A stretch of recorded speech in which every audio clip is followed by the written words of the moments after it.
가난 농경학교를 만든 김용기 장로님이란 분이 계십니다. 그날 한 기자가 장로님에게 찾아와서 장로님 행복하십니까? 그렇게 물었습니다. 그랬더니 논두렁을 물끄러미 바라보시던 장로님이 이렇게 대답했다고 합니다. 아니요, 감사합니다. 이러면 좀 이상하지 않습니까? 기자는 행복하십니까? 그렇게 장로님에게 물었는데 장로님은 아니요, 감사합니다. 그렇게 대답했다고 합니다. 여러분, 사람들은 감사하기보다 행복을 더 추구하며 살아갑니다.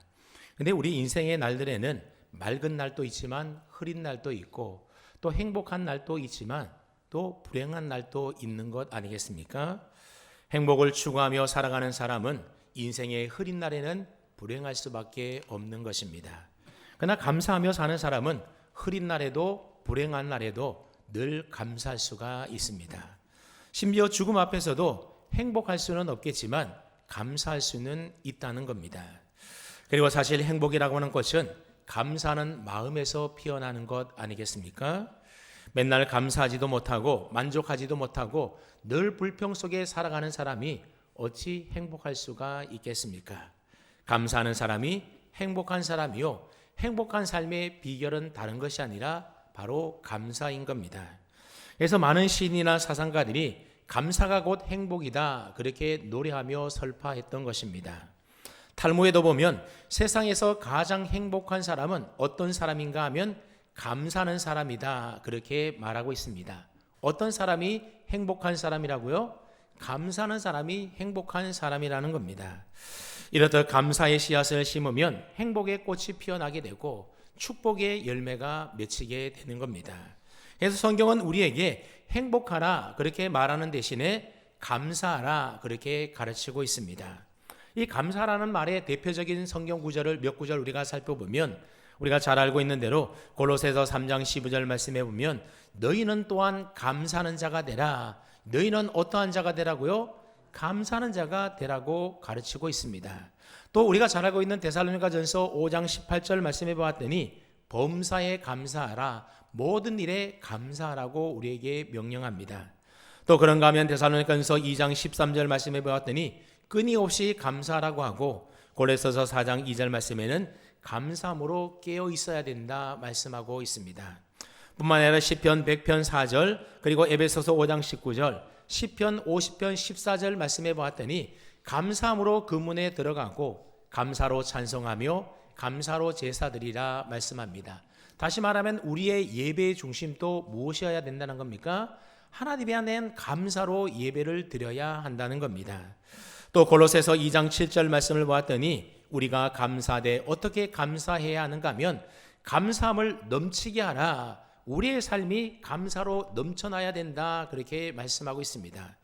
여러분, 우리의 삶이 감사로 넘쳐나려면 어떻게 해야 하는 것이겠습니까? 좋은 일, 형통한 일만 있을 때 그때만 감사해서는 결단코 우리의 삶에 감사가 넘쳐날 수가 없을 겁니다. 좋은 일 말고도 모든 범사에 항상 우리가 감사할 때에 우리의 삶은 감사함으로 넘쳐나는 것 아니겠습니까? 그래서 오늘 본문은 감사하되 우리에게 어떻게 감사하라고 말씀하고 있는가 하면 오늘 본문 20절을 다시 보십시오.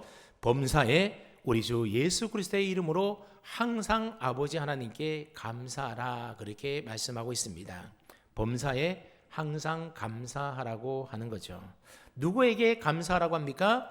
하나님 아버지께 감사하라는 겁니다. 누구의 이름으로 감사하라고 합니까? 주 예수 그리스도의 이름으로 감사하라고 합니다. 어떻게 여러분들은 범사에 항상 하나님께 감사하며 살고 계십니까? 아마 아멘이라고 대답하기가 참 쉽지가 않을 겁니다. 왜냐하면 감사라고는 말 앞에 붙어있는 수식어가 범사라는 말과 항상이라고 하는 말이 붙어있기 때문에 그렇습니다.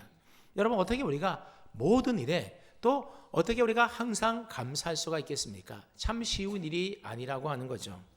여기서 범사라고 하는 말을 세번역 성경에 보았더니 모든 일이다 그렇게 번역을 해놓았고 공동 번역 성경에 보았더니 어떤 처지에 있든지라는 말로 번역하고 있습니다.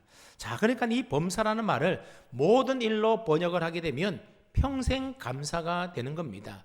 우리 삶의 평생 동안 되어지는 모든 일들에 대해서 우리는 감사해야 한다는 거죠. 그리고 범사라는 말을 어떤 처지에서든지 라는 말로 번역을 하게 되면 무조건 감사, 절대적인 감사가 되는 겁니다. 좋은 일이 있을 때만 아니라 어떠한 처지에 우리가 놓여 있든지 간에 우리가 늘 감사해야 한다라고 하는 거죠. 그러니 무조건 감사, 절대 감사인 겁니다. 그렇습니다. 내 삶에 무슨 일을 당하든지 어떠한 처지에 놓여 있든지 평생 감사, 절대 감사, 무조건 감사하라고 하는 겁니다. 자, 그런데 여러분, 무슨 일을 당하든지 우리가 어떠한 처지에 놓여 있든지 평생 동안 항상 절대적으로 감사하는 일이 어디 쉬운 일이겠습니까? 쉽지가 않다라는 거죠. 그래서 성경은 우리에게 아주 강한 어조로 그렇게 살 것을 명령하고 있습니다. 오늘 본문을 축약하고 있는 말씀이 데살로니가전서 5장 18절 말씀인데, 데살로니가전서 5장 18절 말씀해 보았더니 범사에 감사하라 그렇게 말씀합니다. 그리고 난 뒤에 이어서 하는 말이 뭔가 하면 이것이 그리스도 예수 안에서 너희를 향하신 하나님의 뜻이니라 그렇게 말씀하고 있습니다. 범사에 감사하는 것이 바로 하나님의 뜻이라고 하는 겁니다. 유진 피터슨 목사님이 번역한 이 메시지 성경이라고 하는 성경에 보게 되면 이 구절을 어떻게 번역하고 있는가 하면 이렇게 번역하고 있습니다. 이것이야말로 하나님께서 그리스도 예수 안에 있는 여러분에게 바라시는 생활 방식입니다. 그렇게 번역하고 있습니다. 범사에 감사하며 사는 것이 하나님께서 우리에게 바라시는 뭐라고요? 우리의 삶의 생활 방식이라고 하는 겁니다. 다시 말하면 범사에 감사하며 사는 것이 예수 믿는 사람들이 살아가는 세상 사람들과 다른 삶의 생활 방식이어야 한다라고 하는 겁니다. 그러니 우리가 예수님을 믿는다고 하면서도 범사에 감사하는 삶을 살지 못한다라고 한다면 그것은 하나님의 뜻에 어긋난 잘못된 방식으로 우리가 삶을 살아가고 있는 것입니다. 자, 그렇다면 예수 믿는 우리들이 그리스도인의 삶의 방식인, 생활 방식인 범사에 항상 감사하며 살지 못하는 이유는 무엇이겠습니까? 또 어떻게 하면 그리스도인의 생활 방식인 범사에 항상 감사하며 우리는 살아갈 수가 있는 것일까요? 그렇게 하려면 감사의 본질이 무엇인지를 우리가 먼저 깨달아야 되고 그 감사의 본질을 우리의 삶에서 회복해야만 우리는 범사에 항상 감사하며 살 수가 있습니다. 그래서 오늘은 감사의 본질이 무엇인지를 다시 한번 깨달음으로 저와 여러분의 삶의 방식이 범사에 항상 감사하는 그런 생활 방식으로 회복되어질 수 있기를 축복합니다. 아멘. 자, 그렇다면 첫 번째 감사의 본질이 무엇인가 하면 감사라고 하는 것은 주어진 조건이 아니라 해석이라고 하는 사실입니다. 감사가 뭐라고요? 주어진 조건 때문에 감사하는 것이 아니라 그 주어진 조건을 어떤 관점으로 바라보고 해석하느냐의 문제가 바로 감사라고 하는 겁니다. 감사의 본질은 조건이 아니라 해석이라는 사실을 잘 말해주는 글이 있어서 여러분에게 소개를 해드릴까 하는데 한번 잘 들어보십시오. 감사는 주어진 조건이 아니라 만들어지는 해석입니다. 부족하여도 감사를 잉태한 자는 감사를 낳고 풍족하여도 불평을 잉태한 자는 불평을 낳습니다. 감사는 소유의 크기가 아니라 생각의 크기이고 믿음의 크기입니다. 소유에 비례하는 감사는 소유에 비례하는 불평을 낳고 믿음의 감사는 조건에 매이지 않아서 세상을 행복하게 하고 자신을 풍요롭게 합니다. 감사는 은혜를 아는 자의 마음의 열매이며 섭리를 수용하는 자의 삶의 방식입니다. 그래서 감사하는 만큼 삶이 여유가 있고 따뜻해집니다. 그런 글의 내용입니다. 여러분, 감사는 주어진 조건이 아니라 해석이라고 말씀하고 있습니다. 그래서 뭔가 좀 부족하더라도 감사로 해석하면 감사가 잉태되어서 감사가 나오게 됩니다. 하지만 아무리 풍족하다 하더라도 불평으로 해석을 하게 되면 불평을 낳게 된다라고 하는 거죠. 그러니까 불평과 감사는 조건에 달린 것이 아니라 그 조건을 어떻게 바라보고 어떻게 해석하는가 하는 우리 마음의 시선, 즉 관점의 문제라고 하는 것입니다. 이영 교수는 내 인생을 바꾸는 감사일기라고 하는 책에서 감사를 우리의 시각과 연결해서 아주 재미나는 말을 했는데 이렇게 말을 했습니다. 감사에도 생명이 있다. 이런 자에게는 감사할 거리가 아예 안 보인다. 감사에도 약시인 사람이 있다. 감사를 보고 싶어도 감사가 잘 안 보인다. 감사에 근시인 사람이 있다. 이런 사람에게는 당장 눈앞에 감사만 보인다. 감사의 원시인 사람에게는 남의 감사는 잘 보이지만 자기 감사는 보지 못한다. 감사의 난시인 사람은 감사를 보기는 하는데 감사가 흐릿하고 선명하지 않다. 감사의 짝시인 사람은 한편의 감사만 보인다. 감사의 착시인 사람은 감사의 핵심을 잘 보지 못한다. 이들 모두의 공통점은 감사를 제대로 볼 수 없다는 것이다. 이런 글입니다. 이처럼 우리 삶에 주어진 상황들과 조건들을 어떤 눈에 바라보고 해석하느냐가 참 중요하다라고 하는 거죠. 감사의 눈으로, 믿음의 눈으로 바라보면 불평의 조건 속에서도 우리는 얼마든지 감사의 제목들을 발견할 수가 있다는 겁니다. 여러분, 우리가 창세기를 살펴볼 때 요즘 요셉에 관한 이야기를 살펴보고 있지 않습니까? 요셉의 삶을 한번 가만히 살펴보십시오. 요셉이 형들에게 미움을 받아서 구덩이에 내던져지고 애굽의 노예로 팔려가고 억울한 누명을 쓰고 감옥에 갇히는 그 고난의 세월을 겪으면서도 그 고난의 세월을 요셉은 어떻게 바라보고 해석을 합니까? 하나님이 큰 구원으로 그의 형제들과 가족들의 생명을 보존하시기 위하여 자신을 먼저 애굽으로 보내시기 위하여 이런 고난을 당하게 하셨다. 그렇게 바라보고 해석하고 있습니다. 요셉이 처해졌던 상황만 놓고 본다라고 한다면 얼마든지 불평과 원망이 나올 만하지 않습니까? 그러한 상황들을 하나님이 이루가시는 놀라운 은혜와 섭리로 해석하게 될 때에 비로소 감사가 나오게 된다라고 하는 겁니다. 여러분, 사도행전에 보게 되면 스데반의 순교로 인하여서 예루살렘 교회에 큰 박해가 일어나게 됩니다. 그러나 인하여서 많은 사람이 흩어지게 되었고 예루살렘을 떠나서 사방 곳곳으로 흩어지게 됩니다. 상황만 놓고 본다라고 한다면 감사보다도 불평과 원망이 나올 만하지 않습니까? 근데 그 일이 계기가 되어서 흩어졌던 교인들이 곳곳으로 흩어져서 교회를 세우게 되는데 그렇게 세워진 교회 중에 하나가 바로 수리아 안디옥 교회입니다. 그 안디옥 교회를 통하여 복음이 사방으로 퍼져나가게 되고 그래서 우리가 잘 아는 에베소 교회, 고린도 교회, 데살로니가 교회들이 생겨나게 되었고 거기서 복음이 더 전파되어서 오늘 우리 남목교회가 이곳에 세워진 것 아니겠습니까? 그러니 예루살렘 교회에 임하게 된 이 박해라고 하는 조건을 보게 된다라고 한다면 도무지 감사할 수 없는 일일지 모르겠지만 그러나 믿음으로 바라보고 믿음으로 해석하게 되면 그 일은 불평할 일이 아니라 오히려 감사하는 일이 되더라고 하는 거죠.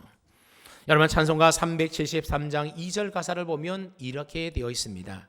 큰 물결 일어나 나 쉬지 못하나 이 풍랑으로 인하여 더 빨리 갑니다. 그런 내용의 가사입니다. 그럼 큰 물결이라고 하는 것은 불평할 만한 우리의 삶의 조건이지 않습니까? 하지만 그 풍랑으로 인하여 더 빨리 가게 되었다라고 하는 것은 바로 해석의 문제인 겁니다. 그래서 감사는 주어진 조건이 아니라 해석이라고 하는 겁니다. 여러분, 왜 그런 말들이 있지 않습니까? 정말로 자살할 만큼 극심한 고통의 상황 가운데서라 하더라도 이 자살을 뒤집어 보면 어떤 말이 됩니까? 살자라는 말이 된다라고 하는 거죠. 지금 아무것도 할 수 없는 금지된 상황 같지만 이 금지라는 말을 뒤바꿔 보게 되면 바로 지금이 그 일을 해야 할 때라고 하는 것입니다. 여러분, 영어 단어에도 보면 ope와 비슷한 no라고 하는 단어를 거꾸로 읽으면 ope와 반대되는 on이라는 단어가 되고 악을 뜻하는 단어인 evil이라고 하는 단어도 거꾸로 뒤집어 읽게 되면 live라고 하는 살자라고 하는 단어가 된다라고 하는 겁니다. 여러분, 이러한 관점으로 주어진 조건들을 바라보고 해석을 한다라고 한다면 우리는 어떠한 처지에서든지 감사할 수 있는 평생 감사, 절대의 감사의 사람이 될 수 있다라고 하는 거죠. 그러므로 여러분의 현실을 감사의 눈으로 바라보고 감사로 해석할 수 있기를 축복합니다. 그래야만 우리는 범사에 항상 감사하는 감사의 사람이 될 수가 있는 겁니다. 둘째로 감사는 소유의 크기에서 나오는 것이 아니라 믿음의 크기에서 나오는 것입니다. 여러분, 감사는 어디에서 난다고요? 소유의 크기에서 나오는 것이 아니라 어디에서요? 믿음의 크기에서 나온다는 겁니다. 여러분, 60년 전에는 사람들의 생활에 꼭 필요한 것이 약 72가지였고 그 중에서도 절대적으로 필요한 것이 18가지였다고 합니다. 자, 그런데 오늘날 우리의 생활에서 필요한 것은 몇 가지 정도 되는지 아십니까? 500여 가지가 필요하고 그 중에서도 꼭 필요한 것은 50여 가지나 된다고 합니다. 자, 그러니까 현대인들은 60년 전의 사람보다도 10배나 더 많은 것들을 소유하고 그것을 필요로 하며 살아가고 있습니다. 자, 그렇다면 소유의 크기가 10배나 늘어났기 때문에 우리의 행복도 10배나 더 커지고 감사도 10배나 더 늘었겠습니까? 그렇지가 않다라고 하는 거죠. 감사는 소유의 크기에서 나오는 것이 아니기 때문에 아무리 소유가 많아진다 하더라도 그 마음에 믿음이 없으면 절대로 감사가 생겨날 수가 없는 것입니다. 예전보다 우리가 훨씬 더 잘 살게 된 것 분명하지 않습니까? 그러면 우리가 더 행복하고 더 감사해야 되는데 그렇지가 않다라고 하는 거죠. 왜냐하면 감사는 소유에서 나온 것이 아니라 어디에서 나온다고요? 믿음에서 나오기 때문에 그렇습니다. 오히려 소유에 비례하는 감사, 즉 많아짐으로 인하여서 감사하는 마음이 생기는 그런 사람이라고 한다면 소유에 비례해서 오히려 불평이 더 늘어날 수가 있다라고 하는 거죠. 왜냐하면 내 소유가 많아지는 만큼 내 옆에 있는 사람의 소유도 더 많아지기 때문에 소유에 비례한 감사는 결국 감사가 아니라 오히려 더 많은 불평을 낳을 수가 있다라고 하는 겁니다. 그러나 믿음의 감사는 소유가 많고 적음, 즉 아무런 조건에 매이지 않는 감사이기 때문에 우리는 범사에 항상 감사할 수가 있는 것입니다. 그래서 범사에 감사하라, 항상 감사하라고 하는 말은 결국 믿음으로 감사하라는 말과 다르지 않다라고 하는 겁니다. 여러분, 오늘 본문을 다시 한번 보시게 되면 우리가 어떻게 범사에 항상 감사할 수 있다고 말하는지를 한번 보십시오. 우리 한번 오늘 본문 20절 말씀을 뜻을 생각하면서 다시 한번 읽어봅니다. 시작.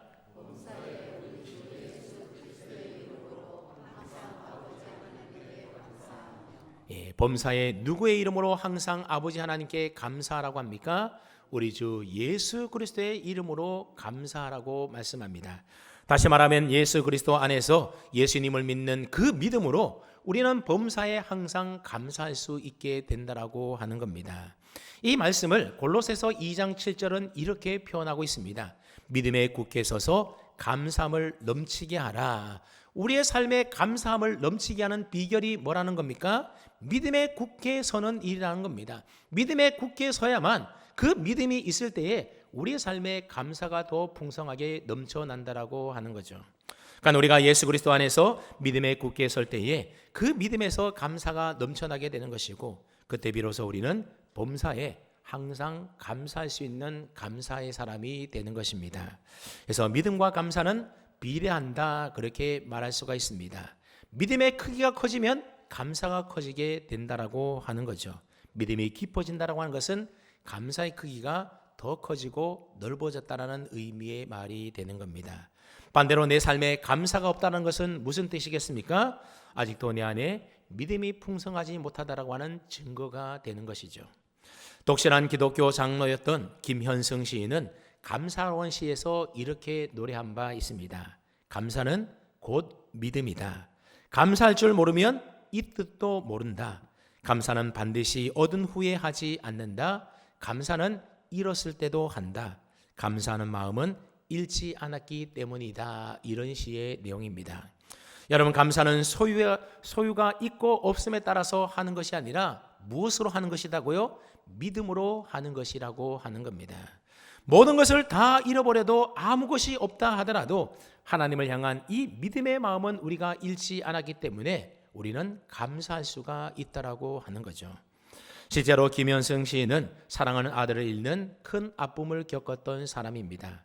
그는 정말로 감사할 수 없는 그런 상황 속에서도 하나님 앞에 눈물로 감사의 고백을 했다고 합니다. 그렇게 그는 감사는 곧 믿음이다. 감사할 줄 모르면 이 뜻도 모른다라고 우리에게 말해주고 있는 겁니다. 여러분, 우리 마음속에 하나님을 향한 신뢰의 마음, 믿음이 있다라고 한다면 우리 인생을 향한 하나님의 선하신 섭리를 우리가 정말로 확실히 믿는다라고 한다면 어떠한 극한 상황 속에서도 우리는 하나님 앞에 감사할 수 있어야 하는 겁니다. 여러분, 오늘 저와 여러분들은 어떠한 상황 속에서도 우리 인생을 향한 하나님의 선하신 섭리의 손길이 우리의 삶 가운데 있는 것을 믿는 사람들이지 않습니까? 그래서 로마서 8장 28절은 우리에게 이렇게 말씀합니다. 우리가 알거니와 우리가 뭘 안다는 겁니까? 하나님을 사랑하는 자, 곧 그의 뜻대로 부르심을 입은 자들에게는 모든 것이 합력하여 뭘 이룬다고요? 선을 이루느니라 그랬습니다. 어떻게 여러분들은 이 말씀을 믿으십니까?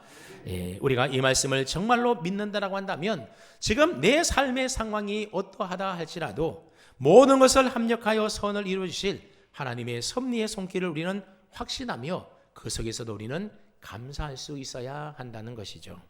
모든 것이 합력하여 선을 이룬다라고 할 때에 이 모든 것이라는 것은 말 그대로 우리의 삶에 일어나는 모든 범사들을 말하는 것입니다. 우리 인생의 기쁨도 즐거움도 또 반대로 아픔과 시련과 고통도 다 하나님의 주권과 섭리 아래 있는 일들이지 않습니까? 하나님은 그 모든 일들을 통하여 우리 인생을 하나님의 선하신 뜻 가운데로 인도하고 계시는 것입니다.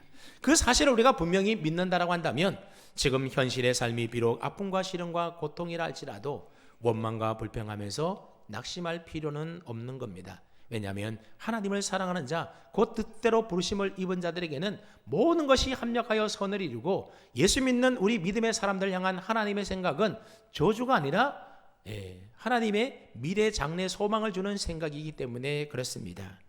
결국 하나님은 그 고통과 아픔마저도 선하고 감사하는 일들로 바꿔줄 줄로 우리가 믿기 때문에 그렇습니다. 그래서 리고랭 목사님은 로마서 8장 28절 이 구절을 케이크를 만드는 비유로 설명을 합니다.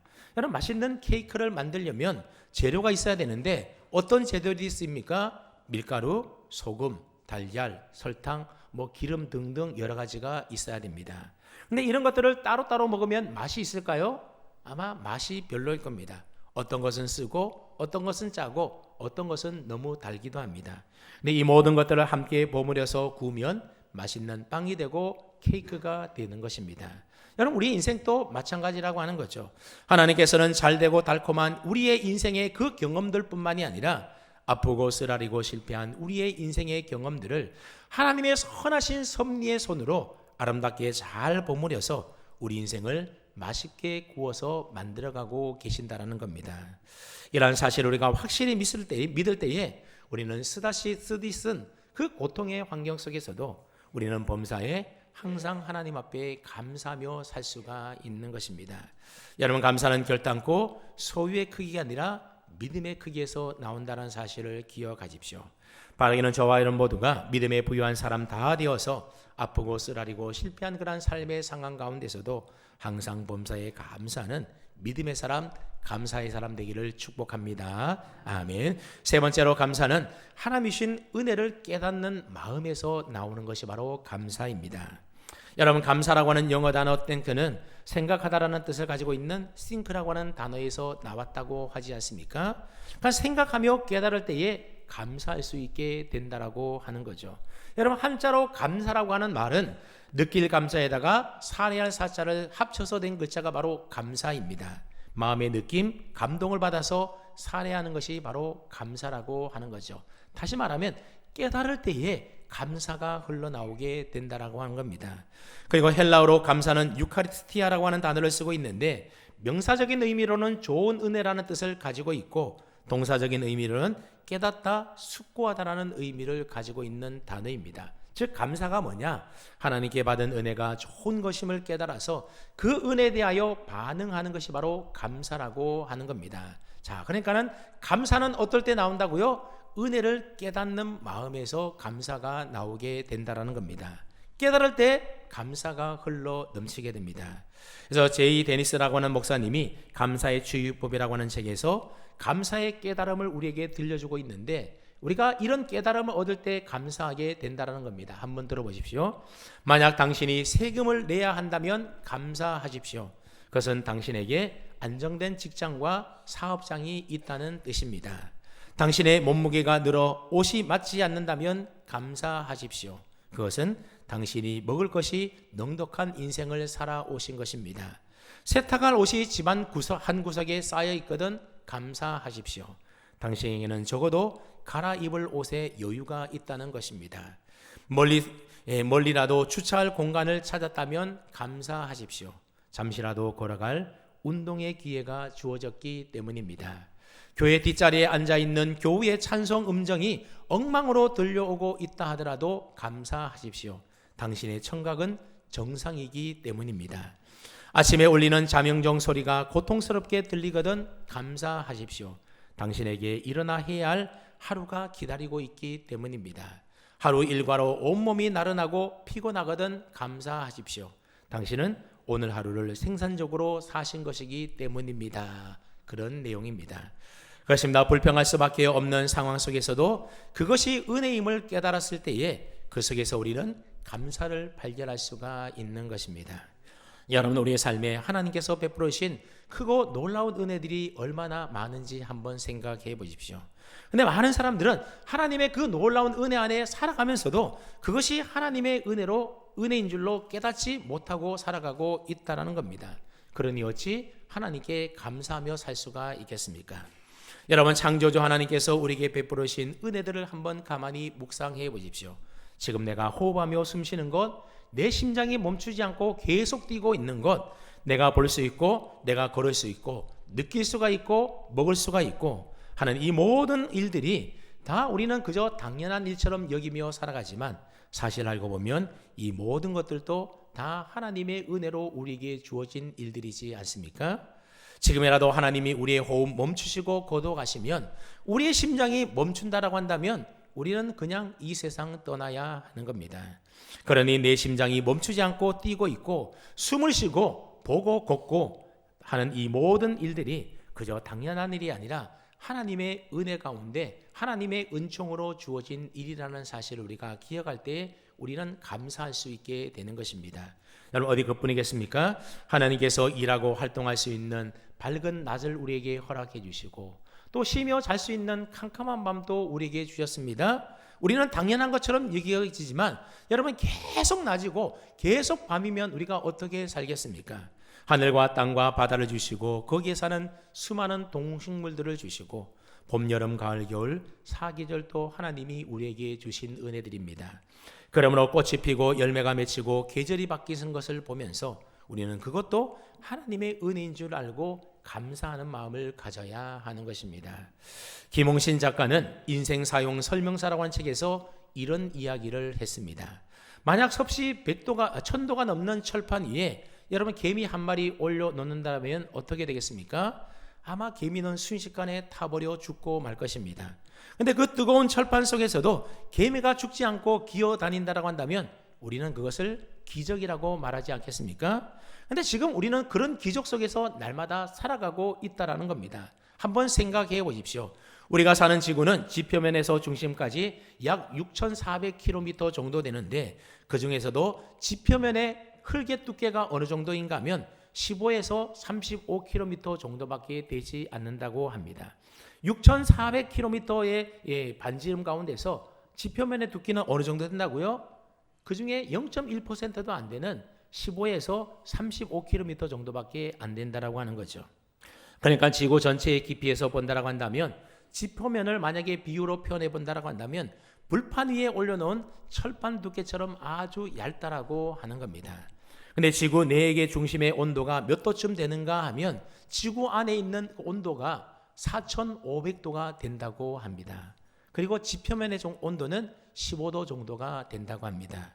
그러니까 우리가 살고 있는 얇은 지표면 아래에는 4,500도가 되는 불덩이가 펄펄 끓고 있다라고 하는 거죠.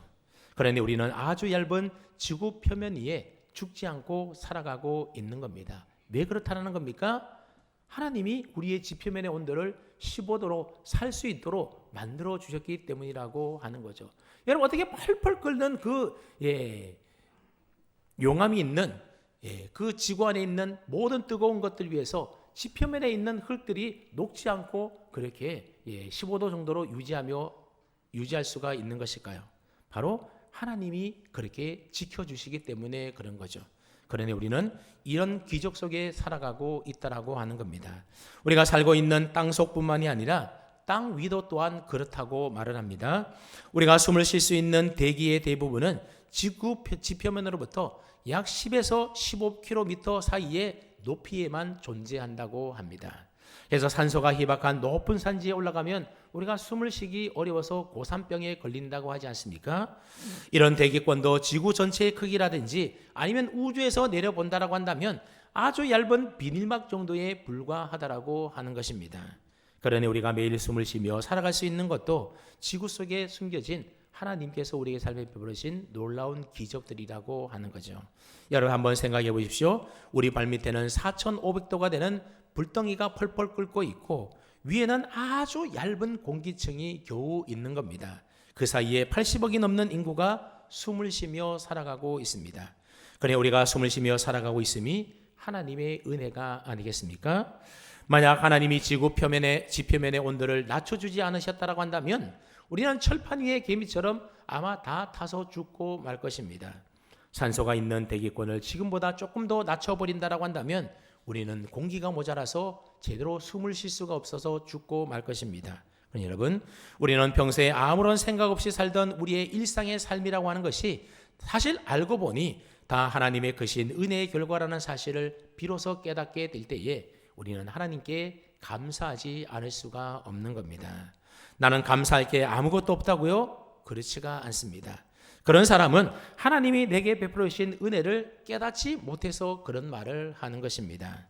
창조주 하나님께서 우리가 이 땅 위에 살아갈 수 있도록 지구와 자연과 우리 인체에 이르기까지 우리의 삶에 베풀어 주신 은혜들을 우리가 깨달아 안다라고 한다면 우리는 그 하나님 앞에 감사하지 않을 수가 없는 겁니다. 게다가 하나님이 우리의 삶에 베풀어 주신 구원의 은혜는 또한 어떠합니까? 하나님께서는 독생자 외아들을 이 땅에 보내주셔서 우리를 죄와 사망과 진노와 저주의 심판에서 건져 구원하여 주시고 영생의 소망을 가진 하나님의 자녀로 우리를 삼아주지 않았습니까? 그리고 장차 하나님의 나라 천국을 유업으로 상속받을 수 있도록 해주셨습니다. 우리는 아무 공로 없이 오직 값없이 주시는 하나님의 은혜의 선물로 이 모든 영광을 얻으며 누릴 수 있게 된 것입니다. 이러한 하나님의 은혜와 사랑을 우리가 깨달아 안다라고 한다면 어찌 그 하나님께 감사하지 않을 수가 있겠습니까? 사랑하는 여러분, 오늘은 지나온 상반기의 삶을 돌아보며 하나님 앞에 감사하는 맥주 감사주일로 지킵니다. 대부분의 성도님들이 하나님의 은혜를 생각하며 감사함으로 아마 예배 드리는 줄로 압니다. 그러나 감사라고 하는 것은 감사제례만 하는 것이 감사가 아니라 오늘 본문 말씀처럼 범사에 항상 감사해야 하는 것이 우리의 일상의 생활이 되어야 한다는 겁니다. 그래서 내성마비 시인이었던 시인인 성명희 시인은 아주 재치 있는 시를 우리에게 들려줍니다. 감사절에만 감사하는 자여 범사에 감사하라.